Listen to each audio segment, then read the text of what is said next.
Hello and welcome to another episode of the Monday Night Wars. It is June 17th, 1996, and we are live with WCW Nitro from the Richmond Coliseum in Richmond, Virginia. I am Scott. With me is Joseph. Joseph, how you doing?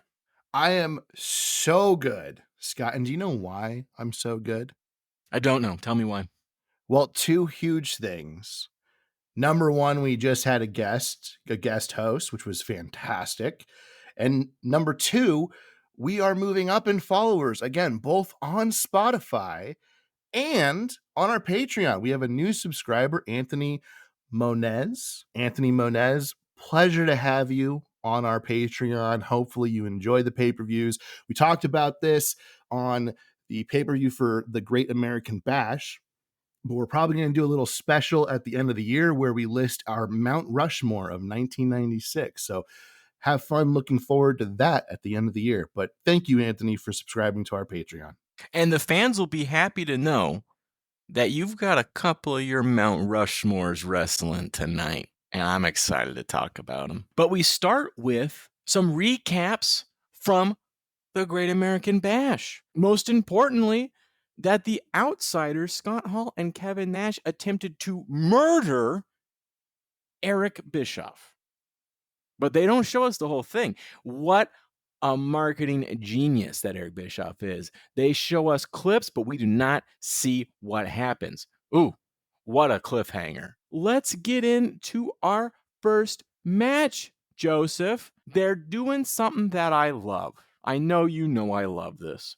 They're taking their two best tag teams, the Harlem Heat and the Steiner Brothers, and they're putting them in singles competition. Why? I don't know. I don't know why we're doing this. Stevie Ray versus Rick Steiner in a 2-minute, 14-second match. Joseph, what do you make of this? To our listeners, what Scott just did there was a master class of taking away my fucking power in being able to give him shit about something that he absolutely hates by saying he loves it himself. And I don't appreciate that, Scott, just like I didn't appreciate this match. I mean, it's okay. You got a C for me. But last week, Booker T lost to Scott Steiner. And it's weird that they had Stevie Ray also lose this week to another Steiner in what was kind of a relatively quick match. The silver lining is Booker T attacks Rick, and also Stevie Ray helps tag Rick. And then Scott runs in to take the dive that Booker T was going to do onto Rick and to kind of protect his brother. And as I always say, except for at the very beginning of this podcast when I said otherwise, good guy Scott. Good guy Scott. It's okay. I'm glad that it will lead to seemingly a rivalry, but yeah, it's annoying that they do these. We've got tag teams. Let's have them do singles matches thing. I don't know why. I guess fill up time. I don't know. You got two of the best tag teams going right now.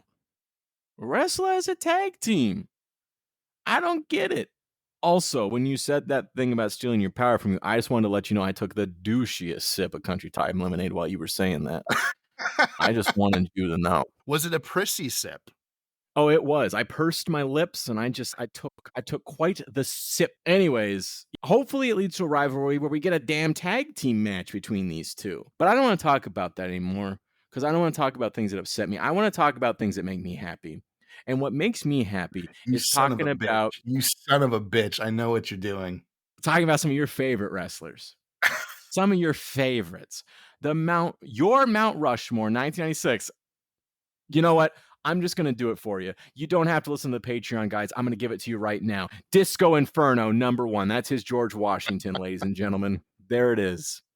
And you know, your Thomas Jefferson might be Joe Gomez. Why not? Because we got Joe Gomez and Disco Inferno in a match. It's 3 minutes, 22 seconds. And Joe Gomez defeats Disco Inferno. Like, I know you don't like Disco Inferno, but what? Joe Gomez beats Disco Inferno? What is this? Tell me. Explain it. You are correct. Joe Gomez, who they nickname the Desperado, came down from his fences and picked up the win with the crucifix pin. That was beautiful. See, I was hoping you were going to hate it because I had a follow-up reference where I was going to say, I can tell you're hating on that reference. And all I can say is, you better let somebody love you. Let Mm, somebody love you. you need to take it easy, my friend. Don't let the sound of your own wheels drive you crazy. Okay. We're off to a good start. Yeah. Next episode, live from Winslow, Arizona. Such a fine sight to see.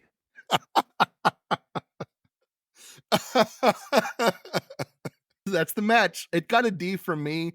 I don't mind that Joe Gomez won because fuck Disco Inferno. Dude, I'm pretty sure. I may be crazy. This may be a Mandela effect thing for me that I'm remembering something that didn't happen, but I am pretty sure at some point Disco Inferno wins the heavyweight championship. And it's crazy that they just got this dude jobbing out to people I've never heard of right So now. I don't know how to handle this because 2 weeks ago, you said that. And I, wanting to make sure that my boy looks great in the podcast, edited that out Call me out, bro. because he did not win the WCW championship. And then you doubled down on it, and I don't know how to handle this. We pull no punches here. You've heard it here first, ladies and gentlemen. I was wrong. He doesn't. We just tell the people the truth. That's what we do, Joseph. We don't pull punches. He does win, though, because I know, because I'm a big fan. The WCW World Cruiserweight Championship. He is a 2-time WCW World Television Championship and a 1-time WCW World Tag Team Champion. That is true. Yeah, because I know all. As you so rightly predicted. Yeah, I know all of that. Yes, we're just retconning this. You know, he wins the television championship, Joseph. See, I'm glad that we handled it this way. I say leave this in. People need to know. Now I have to, but also we've spent more time talking about this match than the actual match. People need to know all the details about your George Washington. After that, we got Mean Gene with Ric Flair and the expanded Flairum for a Flairmo. I fucking forgot about Flairmo. we just recorded that podcast. I totally forgot about that, and I'm drinking one of my Waterloos and almost spit it all over my computer. I'm glad I could help. The problem with this Flairmo, though, Joseph, is Deborah. Because Deborah Takeover, this is gonna be a year more where Deborah just commandeers promos and runs them into the ground. And this is our first one. Very exciting. What do you think? I gave this an A, not because of Deborah, because of what Ric Flair does. And I will say, I don't even know what he does, but I loved it. Like, he is all over the place. He's so all over the place that my wife happened to be sitting next to me while I was taking notes on this, and she just went, "Is he ever not on cocaine?" And I don't know. I have no idea. But it was great. It also reminded me of something that we talked about quite a few weeks ago, which was you mentioned having watched the Iron Claw and that you were not a fan of the portrayal of Ric Flair, specifically the promo. And you mentioned kind of how like it just didn't feel like Flair. So I watched that a few weeks after we had talked about that, and I got to see that. And I will say, I was not a fan of it. It was straight up bad. When you know what Ric Flair is, and then you see that performance, that was a bad performance. It's one of the only things I did not like about that movie. Yeah, the guy who played Flair, I'm sure he's a very accomplished actor, so don't sue us because he's got money if he's accomplished. But he clearly didn't watch. I mean, he probably watched something, but he clearly didn't watch what he needed to watch because, yeah, it's way too serious. It's too stilted. Yeah, he's bad. He's bad as Ric Flair. He's not bad as, I feel like, backstage Ric Flair when Ric Flair's a real person. Like, that scene's good. He comes in at the end and says, like, whatever, good match, Yeah, he's actually like, "You killed it out there. I can't believe you did that." But yeah, I thought he was good in that, but in that promo, it was bad. It was real bad. But being television's Ric Flair, as seen on TV. Yeah, it wasn't good. Ric Flair, if I remember correctly, wins the WCW World Heavyweight Championship. So show the man some respect is all I'm saying. You know who else we need to show respect for? Arn Anderson? Well, I was going to say the sign of excellence, the Four Horsemen, featuring Arn Anderson and Chris Oh. Benoit. And the George Washington of your Mount Rushmore, Yeah. Steve Mongo McMichael. Yeah. It's not great. It's not great. But we do have a match, and Mongo's not in it. God bless. We got Arn Anderson. We got Chris Benoit, the Four Horsemen, versus the American males, Marcus Alexander Bagwell and Scotty Riggs. This is a 5-minute, 47-second match. You know they got to give it to the Horsemen, but tell me why, Joseph. Tell me why. Because they're American males, you know. They're kind of like a boy band. That was ridiculous. Benoit has the nicest diving headbutt ever. I don't care who you bring up. His was better. That being said, what made it so much better also made it that much more dangerous on himself and difficult to watch. When you were saying that, I was like, oh. Yeah. The Horsemen cheat as Arn helps hold the pin for Benoit, and they get the win in a show of force and unity for the Horsemen, which I liked. Following that, Mean Gene interviews the Horsemen, and Arn says that the fans like someone that says what they're going to do and then does it. Benoit says every action has a reaction, and that Sullivan's quest to separate the Horsemen caused their reaction. Easily Benoit's best promo to date, or at least on WCW TV. I liked it. It got a B for me overall. Yeah, I thought it was another great kind of Arn promo. Benoit was good in it too. I just like when Arn tells it like it is, you know? And yeah, when he doesn't sugarcoat things, he just says it right down the middle. It's really nice. Yeah, he's just a man on a mission, right? Flair's the style and profile and the ridiculousness, and Arn is the enforcer. I mean, he's just he does it perfect. He does it perfect. They're a perfect kind of what's the right word? A perfect opposites attract. Yeah, I don't know. Oh, yin and yang kind of thing. Yeah, yin and yang. Cut this shit. I sound stupid. Anyways. I don't care if you cut that. Anyways, let's move on though, because we're getting a little silly, and I'm worried that this is gonna harm our runtime, and we gotta give the people a hot pod in under an hour, and I am jacked up on Country Time Lemonade.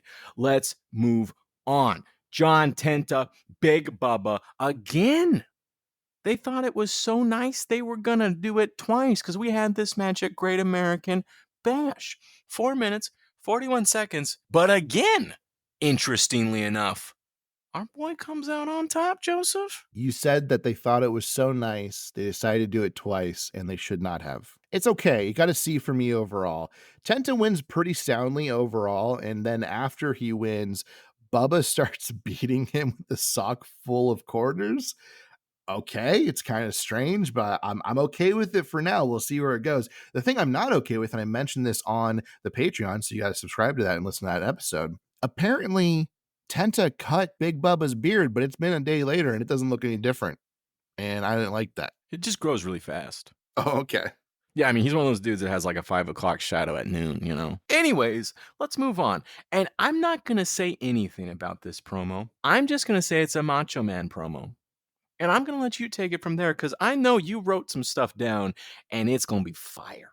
So Mean Gene interviews Macho Man backstage and he asks about Macho's plan here tonight because he will get his hands on Ric Flair.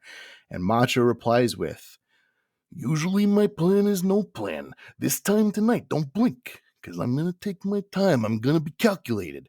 He is preoccupied with the women around him, and he doesn't understand that he's in a lot of trouble because I won't go away. Mean Gene Okerlund? I'm not all there, I admit it. But you know what? I'm staying in the WCW forever and ever and forever. Because there's no man that can put me down, Nature Boy. I am the Macho Man. You understand that? In just a little while, I'm going to be walking down the aisle. In fact, I can't wait. I'm going now." And then, Mean Gene goes, no, I got another question for you, and pulls him back. And he asks him if he's doing okay. And, have you been able to seek help? At which point Macho says that he has sought help. He got a female psychiatrist. She told him that he had OCD. One cool dude.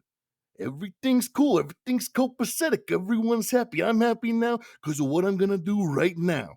A fucking plus. Fantastic. I loved all of it. This is a promo for the ages. It was insane. I put in my notes the one cool dude line. I thought that was fantastic. And my goodness, so good. One of the best we've seen. It was flawless. And you know what? The Macho Man is a man of his word, because in the promo, he promises us that he's coming for the second hour. And boy, does he. Because our next match is Randy Savage versus Ric Flair. And then he chases Bobby around. Macho's crazy. He goes and chases poor Bobby around. Bobby just trying to join the commentary table. But Macho Man, he don't think so. He don't think so. Anyways, we got Ric Flair with Deborah McMichael, Miss Elizabeth, and the Woman versus the Macho Man Randy Savage. I know that my impression is so much better than yours, and it really causes you heartache. But I have to do it because people need it. Yeah. 12 minutes, 46 seconds. Tell me about this one. I love that Flair cuts a promo on Mach. I don't remember what he says, but Mach just grabs a mic and goes, "I'm going to kick your ass." He just goes and attacks Flair. I was dying like most of this match. It's so good. It got an A+ for me, from him chasing Heenan around to Heenan going on commentary and just being out of breath and coughing and wheezing to the "I'm going to kick your ass." Then he does attack Flair. And then Mach pours champagne on Flair. And Tony Schiavone actually screams a little bit of the bubbly 23 years prior to Chris Jericho making that a big catchphrase. It doesn't mean anything. It's not like he stole it. I just thought it was interesting. This is the best kind of match given what has happened up to this point. Mach gets to explode all over. He never slows down at any point. And Flair gets to be the cowardice running away heel the whole time and take cheap shots. Mach hits the elbow. Then he goes for a second elbow. The Flairum get in the way, and he still hits it. He jumps over them and hits it. Then Mach fends off Benoit.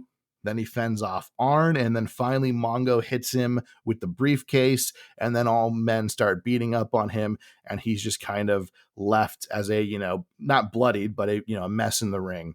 And I genuinely enjoyed every bit of this. I gave it an A+. I don't feel like more needs to be said than Ric Flair and Randy Savage are in a match. I think that's all you got to say. That's what I'll just cut everything I said. Yeah, cut everything you said because it doesn't matter. Ric Flair, Randy Savage in a match. Need I say more? No. And now I'm going to move on because something more important than that match happens next. Do you know what that is, Joseph? Glacier vignette? Yes, it's a Glacier vignette. Oh, okay. What the hell? Guessing. You were supposed to say grander and grander things, and I say no, it's a Glacier promo. Glacier is coming, Joseph, and you need to be ready because in 26 months from now, he will arrive. It's like 6, but it's ridiculous. And I just have to mention every time they do a Glacier promo because they do this for like 6 friggin' months. After that, we get the recap of Bash at the Beach. We get to see Eric Bischoff get murdered. I don't think there's much more that I need to say on this. Do you have anything you want to add? Listen to our podcast Patreon if you want to know more. Joseph, don't answer that. You don't need to tell him anything. Listen to the podcast, $2 a month. Can I tell you what I was going to say? No, you got to say it on the Patreon. No, I was literally going to say when you were like, do you want to say more? I was going to say $2 a month on our Patreon and you'll find out. Ooh, I love it, man. You stacking paper. Anyways, what are we doing? This has been a ridiculous episode. I love it. But I love that because we just hyped our Patreon about the pay-per-view. Listen to it because you get to hear about all the matches, and then the next match is just a repeat of a Bash at the, or I was gonna say Bash at the Beach, of a Great American Bash match. There's 2 of them tonight. We got Jonathan the Big Bubba, which was on the pay-per-view, and now we got Dean Malenko versus Rey Mysterio Jr., which was just on the pay-per-view. Again, So nice, they had to do it twice. But this one is actually worthwhile because these two guys are fantastic. But the outcome is the same. 8 minutes, 42 seconds. Dean Malenko wins. I'm going to pull you back a little bit because there is a thing between this, which is that Mean Gene interviews Kevin Sullivan, Jimmy Hart, and the Giant. Yeah, but that didn't make for a good segue. It's also a bad promo. I'll cover it real quick and then we'll go into that match because it's bad. Hart says he told Taskmaster this would happen, which I thought is, I like what Hart's been doing with this stuff. And then Sullivan, he says something about wars everywhere, and there's a war over there and a war over there. And now here's a war, there's a war, everywhere's a war. I don't know what the fuck he's saying. Then the Giant goes back to screaming, but it's kind of coherent. If the Horsemen are elite, why doesn't one of them have the WCW championship? And then Giant goes back to poetry. Fuck. All right. Gets a D. Let's move back on to the Rey Mysterio match. So after that is a Glacier oh, no, go ahead. So they're just doubling up Glacier promos. So when Rey Mysterio walks up to the ring, he actually gets interviewed by Mean Gene. Rey has no Latino heat in this promo, but it gets a C for me. It's very simple, nice little face promo for him. WCW has realized they have something in Rey Mysterio. It's something different. It's something special. Many years from this point, when Rey gets inducted into the WWE Hall of Fame, in his speech, he'll talk about how his wife gave up her medical career and went to work to pay for him to be able to live out on the road and make his career when he wanted to quit because he had no money. So she was going to school to become a doctor, I believe, and she gave that up. And she got a job, and because he wasn't making anything, she gave him money to feed his career. And it was a beautiful moment, and the fans gave her a well-deserved standing O. And it is one of the coolest stories ever because this becomes one of the greatest careers in wrestling history. And we're really watching it start. And it's really nice to see that. Malenko hits a disgusting clothesline on Rey. I audibly shouted Jesus when he did it. And I think I woke up my wife, who I think was taking a nap. Malenko hits such a thunderous powerbomb. I have no idea how Rey kicked out. Malenko and Eddie Guerrero have surprisingly powerful powerbombs. Mysterio hits a springboard hurricanrana outside. Mysterio has commentary fawning all over him, as they really should be. Finally, Malenko puts him away with an inverted DDT that Shivani incorrectly calls an inverted bulldog. Last night on the Patreon, $2 a month, I specifically said that their match was not match of the night, but I won't tell you what was match of the night because you got to subscribe and you got to listen to it. But this night, this free episode, I'm giving them match of the night. It got an A for me. It is fantastic. This story you told about his wife giving up her medical career so this dude could wrestle is insane. Who does that? He's like, hey, I want to be a wrestler. I think I'm pretty good at it. And she's like, okay, I'll quit being a doctor. I'll quit a guaranteed income. Yeah. And we'll take care of our family. And he stayed with her for the rest of his life. I mean, they've stayed together for the entire time. They've everything good that could have happened because that decision has happened. It's awesome. Yeah, I mean, it's great. I love it. But like, who normally would make that decision? You're looking at it and it's like, well, we could, refocus our lives so you could have a wrestling career, or I could just be a doctor. Most people would say, why don't you just be a doctor? And instead she's like, you know what? That's your dream. Let's do it. Man, good gal, because I can't say guy, right? Good gal, Mrs. Rey Mysterio Jr. I like it. Such a mouthful. I know. And then their son is like, oh, I'm going to become a wrestler too. And she's like, sure, whatever. I love it. I love it. What a supportive wife and mother. I'm just in a happy place right now, man. It's beautiful. That's good. Too bad this isn't our Mother's Day episode. Let's get to the main event, though. Let's get to the main event. And am I missing anything? Or are we doing the main event now? Because, apparently is the main event. Yeah, because apparently you want to correct me when I miss bad promos. Anyways, main event. The Giant versus Scott Steiner for the WCW World Heavyweight Championship. 10 minutes even. But the Jolly Green Giant, he wins it again, Joseph. Tell me. Overall, this was kind of a boring match to me. It's kind of weird that Scott Steiner doesn't just immediately roll over. I'm not saying that I would want him to, but he's nursing injured ribs and the Giant is not hurt at all. So it's kind of weird that if the Giant is this big, strong, as he is, why he didn't just immediately win. But there is a very interesting, not interesting, but it's a very fun, cool spot. Scott Steiner grabs a wooden chair and slams it over the Giant's back, and it just fucking explodes, and it's hilarious. And the Giant just turns, grabs him, picks him up, chokeslam, done. 1, 2, 3. Got to see from me. That's kind of all the Giants matches, though. You know, I like the Giant. I like Paul White. He's had a great career, but I just feel like they don't know what to do with him, and they don't know how to pair him correctly. I think they just seem to be like, well, just put a big man against him because it'll just show what a phenom he is, that he can beat the big man. But we've seen it. It doesn't make that interesting a match. I'd like to see him wrestle different kinds of guys. Like, might be fun to see him wrestle Rey Mysterio with Rey Mysterio flipping around the ring and stuff, or just anybody else, right? It's just insert big man versus Giant. That seems to be the copy paste of it. And I'm getting tired of these matches, man. You're not wrong. Part of the problem is that he is a WCW power plant product. And he is, I think I said it a few weeks ago that I think there was one who's successful. Technically, there's two if you count the Giant. Giant's one of the really early ones. The power plant wasn't like what you have with like NXT nowadays. It wasn't a let's really break down everything from the wrestling to the character to all that stuff. It really was just kind of who's the biggest and strongest. Let's get those guys out there, right? Doesn't matter if they have it or they don't have it. Doesn't matter if they've worked on their character, they haven't worked on their character. And there's a reason why most of the power plant people just don't succeed. They're not ready for television. It's not that they're just not, it's not just that they're green. It's that they're not even close to that. And it's kind of sad. And so you have this situation with the Giant. It actually will lead to when he goes to WWF and they're really happy that they got this big coup and they pulled out Paul White from WCW and they're all excited for that. And then they realize, oh, he's not very good.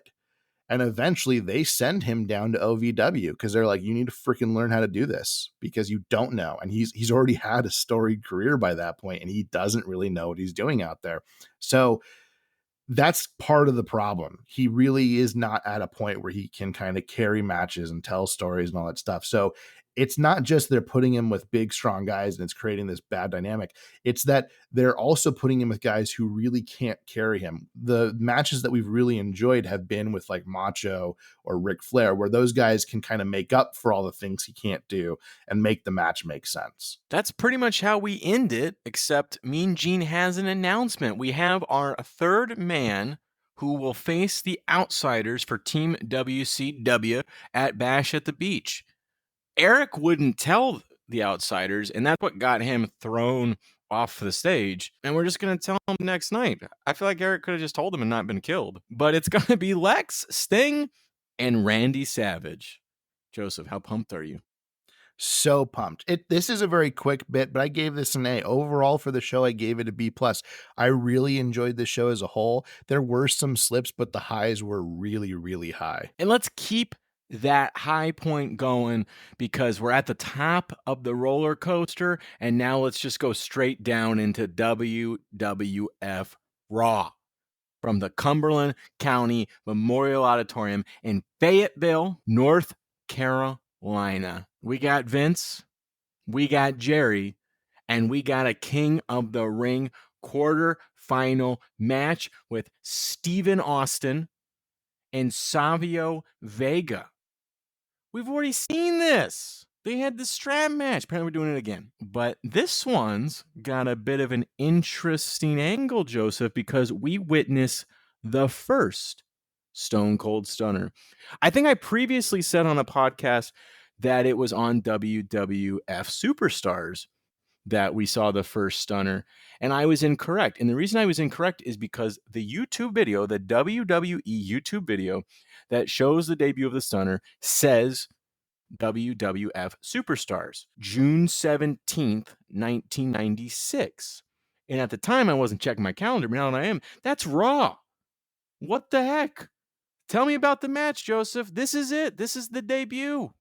Either that or they just put the same match on both episodes. I wouldn't doubt it. I wouldn't doubt it, bro. I actually really like this match. This got an A for me. Austin's incredibly intense.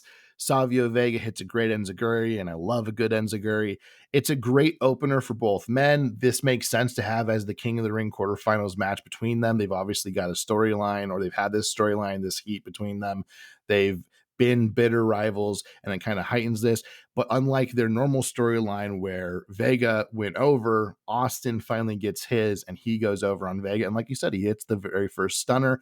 I'm not going to call it a stone cold stunner yet because there's no kick, and it just isn't right without the kick. It's just kind of without the kick. But when we get the kick, we'll be hyped for it. Yeah, the stunner, kind of like we were talking about Mount Rushmore, with Stone Cold be on my Mount Rushmore at this point. The stunner is not there yet. It's kind of weird. He just kind of just drops, right? Like that. Yeah, there's no. What makes this stunner so great is the violent kick, right? And he just kind of turns around and just drops. It's really unexpected and kind of weird right now, but we're so close, which is very exciting. After that, Vince talks us up on the Undertaker Mankind feud. Very exciting. And Stone Cold Stephen Austin joins us on commentary for our next match. And he good. I like it. He's out from the $1 Million Corporation now because Ted DiBiase's gone. He's just Stone Cold Steve Austin now. He's on his own. He's his own man, and it's good. We get another King of the Ring quarterfinal match. This time it's Marc Mero versus Owen Hart. And this one was kind of a surprise for me, Joseph. Tell the fans what happened here. Well, first, Austin joins commentary, and he says Marc Mero is built for show. Steve Austin is built for dough. I like that line. He says a lot of other things, but most of it's not that important right now.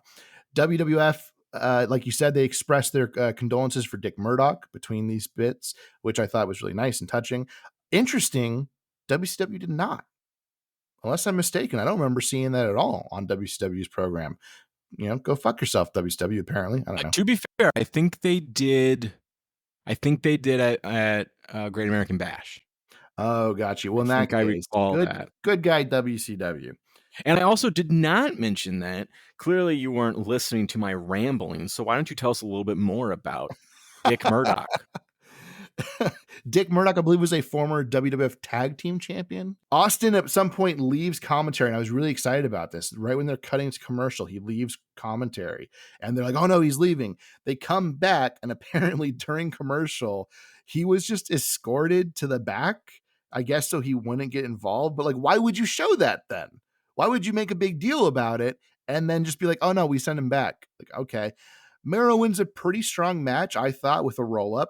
Owen, after the match, attacks him and hits him with his cast, and Lawler keeps saying Mero needs artificial insemination. So that's the thing. Overall, got a B+ for me, but weird ending. Match was fine. And Marc Mero winning was surprising because I thought for sure it was going to be Owen.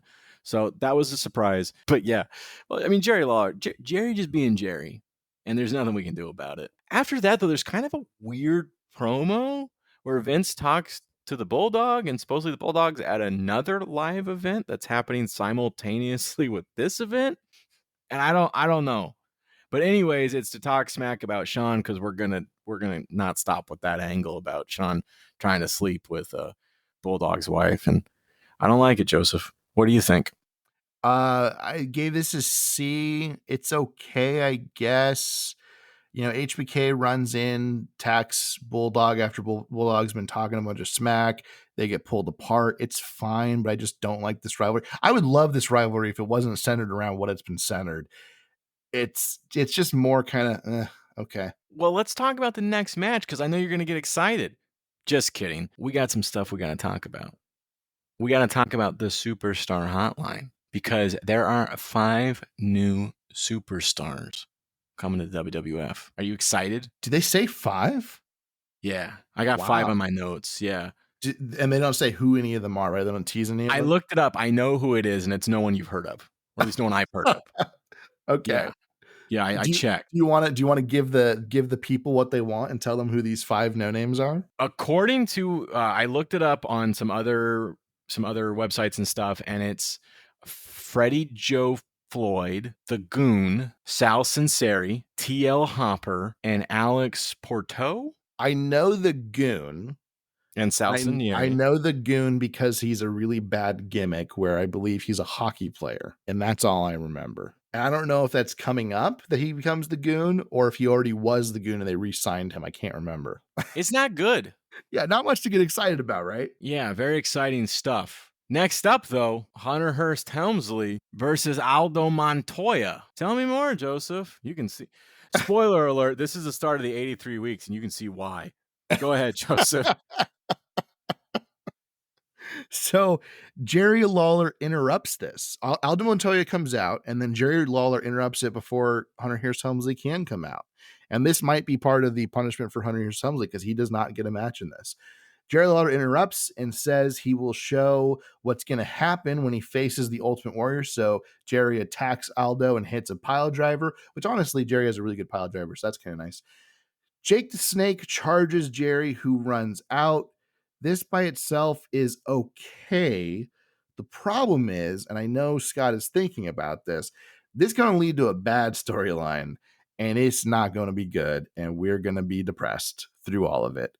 It got a C. Yeah, we're not fans of. I mean, I guess some of the best storytelling is when there's some realism to it. I mean, WCW is kind of doing this with Miss Elizabeth and Macho Man, and now they're going to do it with Jake the Snake and Jerry Lawler, where they bring out their real world issues and use them as storylines.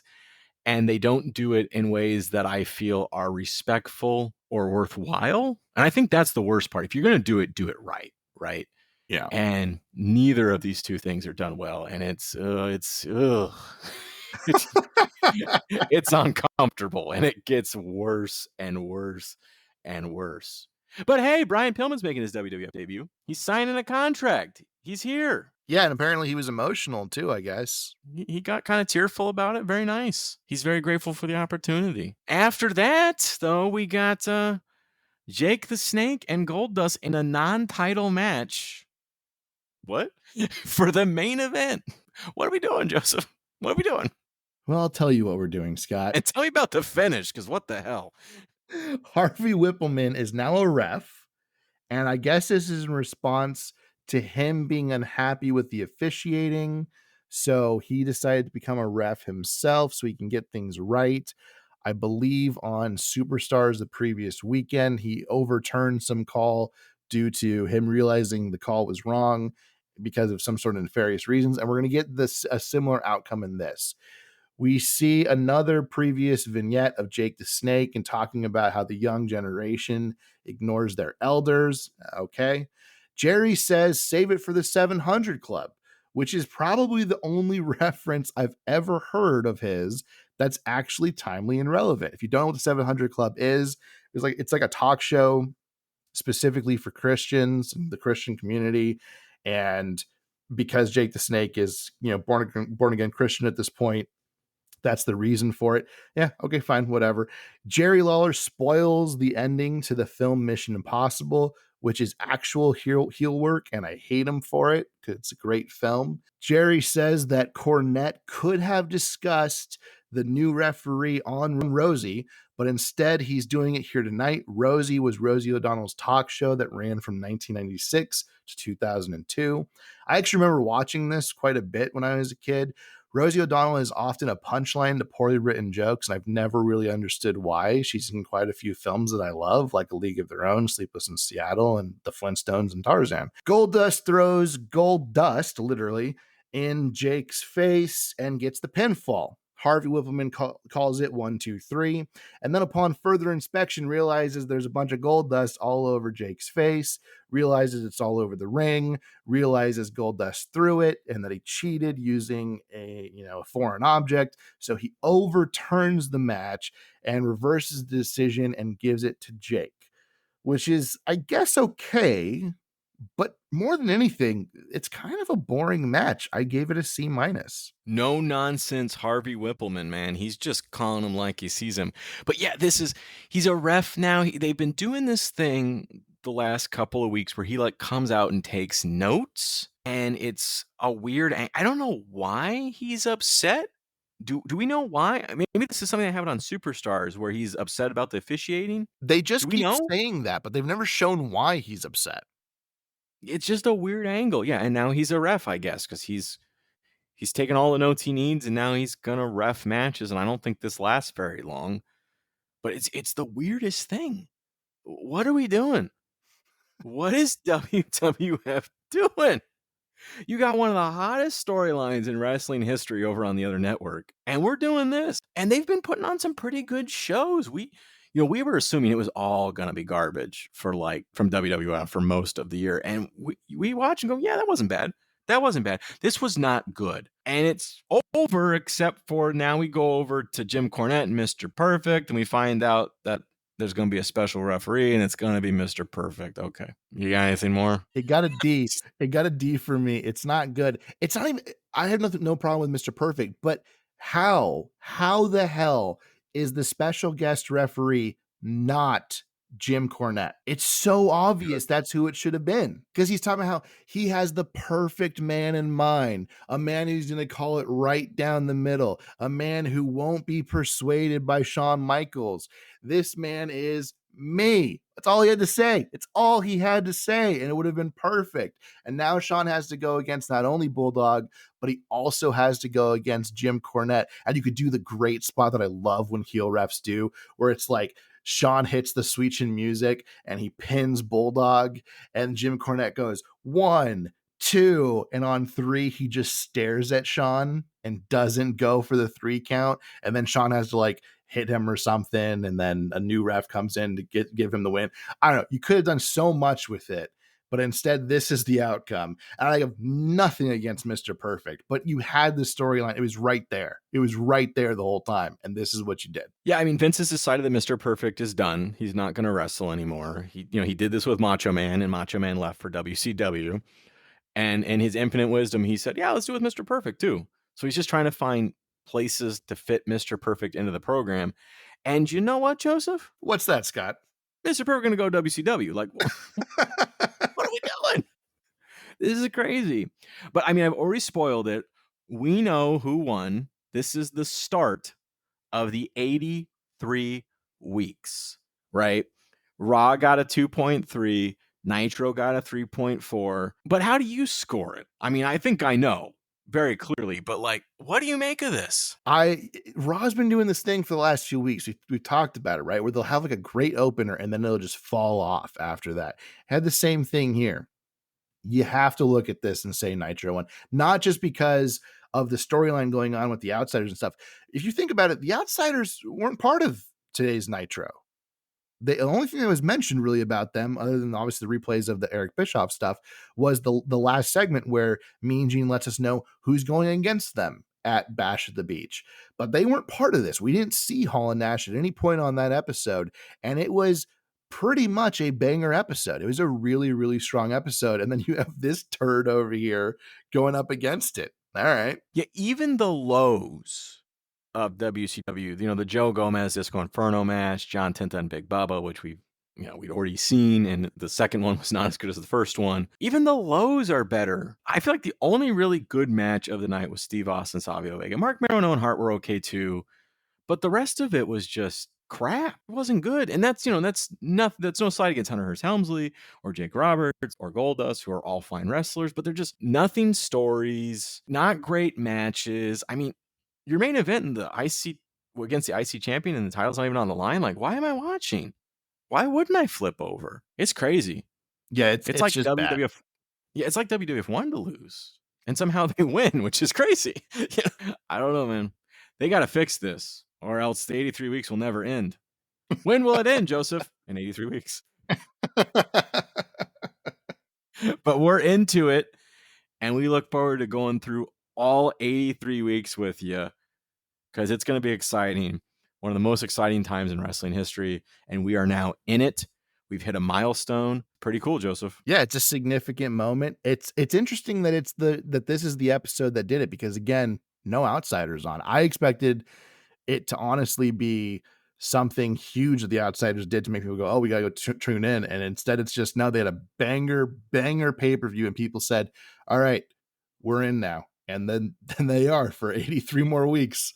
People say this is what we're doing, and it's crazy. And we're in for the long haul, except right now because we're out. Bye, everybody. Bye, guys.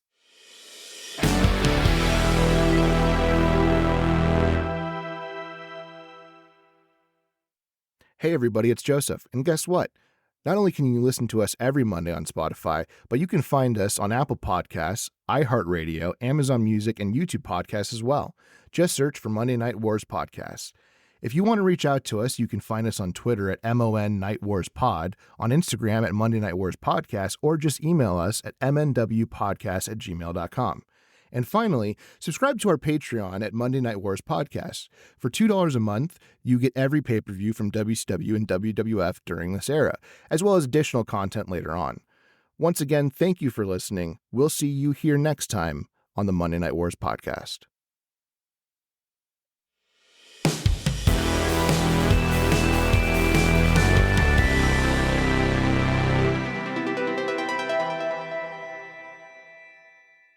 Hello?